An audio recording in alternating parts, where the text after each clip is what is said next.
Hello friends, welcome to my channel sphere of wisdom.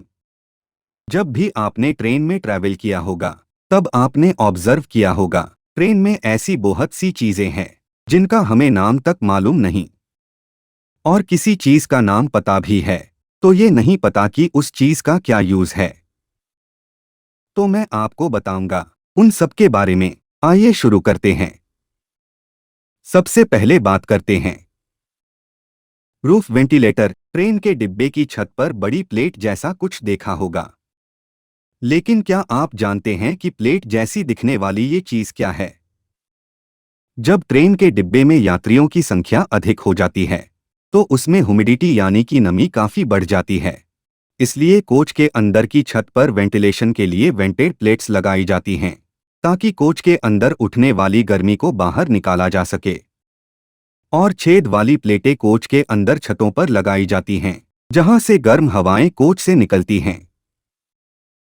ये गर्म हवाएं कोच के अंदर के होल्स से बाहर छत के वेंटिलेटर के माध्यम से गुजरती हैं। बारिश के दौरान पानी को कोच में प्रवेश करने से रोकने के लिए छत के वेंटिलेटर पर प्लेट लगाई जाती हैं। Train fan. क्या आपको पता है पहले के टाइम में रेलवे फैन 24 वोल्ट डीसी पर चलते थे। 24 वोल्ट के कम वोल्टेज पर करंट ड्रॉ बहुत अधिक होता था और इस प्रकार इसके लिए बहुत मोटे तारों की आवश्यकता होती थी, जिससे वायरिंग की कॉस्ट बढ़ जाती थी। इसके साथ साथ ट्रेन के फैन काफी चोरी भी हुआ करते थे और इस चीज से रेलवे को काफी नुकसान हुआ करता था। तो इन दोनों चीज को रोकने के लिए रेलवे ने एक सलूशन निकाला। रेलवे ने अपने फैन को 110 वोल्ट डीसी पर इंट्रोड्यूस किया, क्योंकि नॉर्मली हमारे घरों पर पावर सप्लाई 220 वोल्ट एसी की होती है। तो अगर कोई फैन चोरी भी करता है तो घर पर यूज नहीं किए जा सकते और साथ साथ वायरिंग कॉस्ट भी बच जाती थी। Lift here. आपने ट्रेन के गेट के पास लिफ्ट हियर लिखा हुआ देखा होगा। जब भी कोई ट्रेन को मेंटेनेंस के लिए ले जाया जाता है तो उसे दूसरे बोगी से अलग करने और उस बोगी को उठाने के लिए ये पॉइंट है। ये बोगी का सबसे मजबूत पॉइंट है। तो ये पॉइंट हेल्प करता है सर्विस टीम को पता करने में कि कहां पर हुक या क्रेन को लगाना है बोगी को लिफ्ट करने के लिए। Side filling. ये एक स्पेसिफिक पॉइंट है जहां ट्रेन के टैंक में पानी भरने के लिए पाइप को ट्रेन से जोड़ा जाता है। हर कोच के लिए 4 टैंक यानी प्रत्येक बाथरूम के लिए एक टैंक है और हर टैंक की क्षमता 500 लीटर है।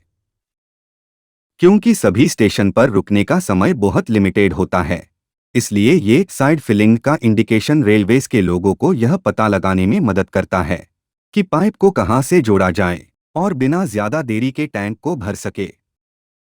हर एक कोच में 4 टैंक होते हैं, इसलिए कुल क्षमता 2000 लीटर प्रति कोच है।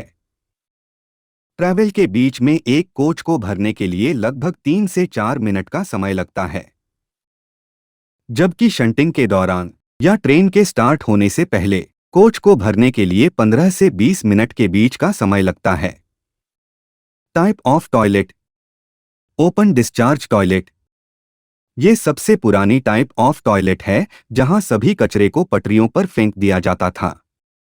उसके कारण वहां बहुत गंदगी फैलती थी और स्टेशन भी बहुत अनक्लीन रहते थे और साथ साथ पटरियों पर जंग भी लग जाता था। 1993 के बाद से भारतीय रेलवे ओपन डिस्चार्ज सिस्टम को बदलने के लिए दुनिया भर में इस्तेमाल की जाने वाली कई तकनीकों के साथ प्रयोग कर रहा है।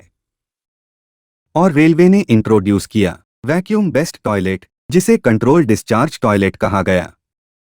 ये ट्रेन को 30 किलोमीटर की स्पीड पकड़ने के बाद ही कचरे को पटरियों पर फेंकने देती थी। तो जब भी ट्रेन स्टेशन से निकलती थी और दूर जाकर 30 की स्पीड पकड़ने के बाद ही सारे वेस्ट को फेंक देती थी। पर इससे प्रॉब्लम का सलूशन नहीं निकला, क्योंकि वो कचरे को बाहर पटरियों पर ही फेंकती थी, जिससे गंदगी और पटरियों पर जंग की प्रॉब्लम रहती थी। इसलिए रेलवे ने बायो टॉयलेट निकाले। इसे DRDO ने 2013 में निकाला।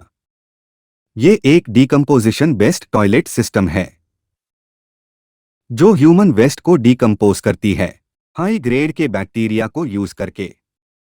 जिसका मतलब ये हमारे वेस्ट को गैस में कन्वर्ट करके हवा में निकाल देता है। तो आजकल रेलवे में सिर्फ बायो टॉयलेट ही यूज होता है और इसका मेंटेनेंस भी बहुत कम है। अगर आपको ये वीडियो पसंद आया है तो प्लीज़ हमारे चैनल को लाइक और सब्सक्राइब करें और लेटेस्ट नोटिफिकेशन के लिए बेल आइकन दबाएं।